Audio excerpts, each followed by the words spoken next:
How to rescue a colony post-winter. A honeybee colony that's having issues. 116. I've known for a couple weeks it's having issues, and here's the medium I took off of it.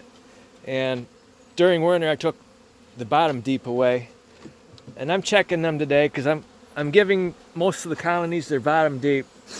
And this colony here has shrunk dramatically, but they still have a queen. And I'm kind of surprised they're not completely dead. They haven't been brought inside in quite some time. There's the queen right there.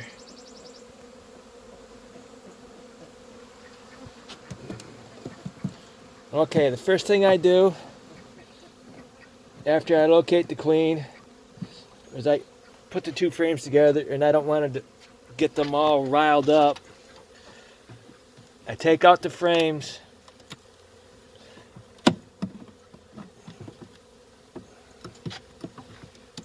I'll pause it. Basically, I take out the frames. Okay, I'm going to turn this into a nuke. And nobody else in the world does this. I use my same 10 frame deep, same 10 frame bottom screen, bottom board, and I put in my insulated fillers. See? So this colony never actually leaves the hive. They stay right there, and those go on either side. And then I locate a frame of honey. Here's a frame of honey that came out of the hive. So they're going to get that back. And I have I call these frame cages. I have this, and I try to keep the queen on the brood and near on some honey, that if I can't get any honey on the frame she's with, see, there's no honey. So what I'm going to do is I'm going to carefully set this frame up here.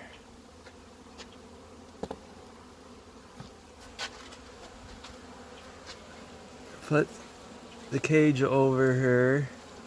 And try not to kill a bunch of bees while you do it. Make sure she's away from the cage while you push down. And she's only going to be in a cage overnight. When I take a frame of brood, it's going to have nurse bees and some workers, but the workers are going to leave during the day. And then tomorrow there won't be any workers from the other hive in there. And if you want to feel comfortable making sure they have some honey, just take some honey and off the frame, put it on there to make sure that she gets fed. Okay, then this goes back right here. And put that back together.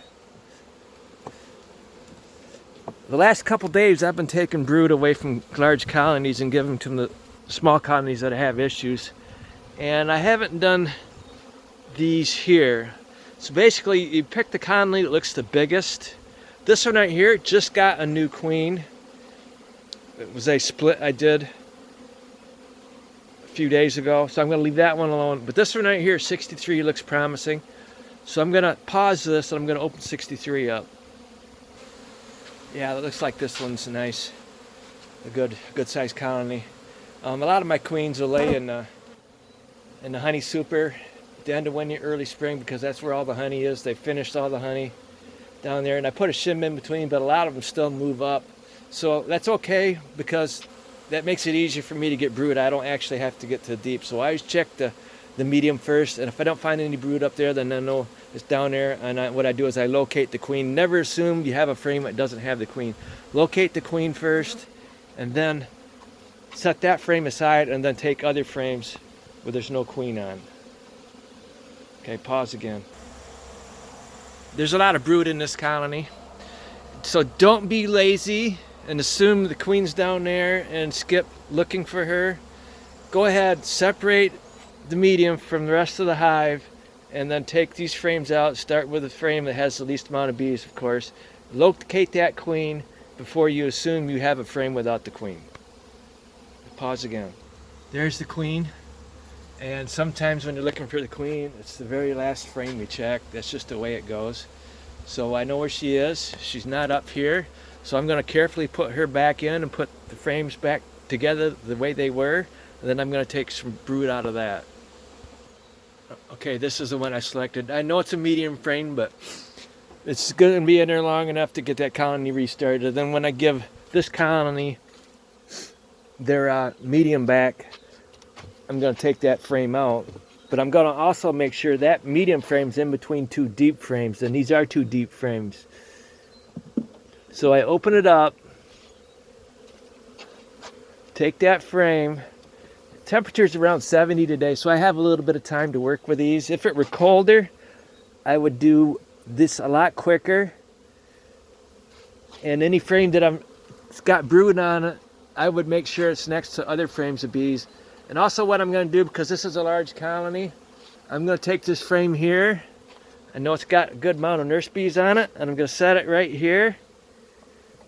And I'm going to go like that. And then I'm going to quickly set it back up here and put two frames on either side of it, and those bees will fill in on that frame and take care of that brood. So I've got a lot of bees in there, and then that one frame has enough honey, so I don't need to worry about honey. But I'm going to go ahead and put this in. And there's my 5-frame nuke right there, using a standard deep, 10-frame deep. And I'm going to put this pollen substitute that I'm not really all that impressed with. I need to go back to a pollen substitute that actually has actual pollen in it. Seems to work better than this fake stuff. The companies do a good job marketing products that aren't really all that great. And unfortunately, when you try something, you find out that you wish you hadn't tried it. Just like that. So now that colony is saved. Okay? And I got to put this one back together. Thank you.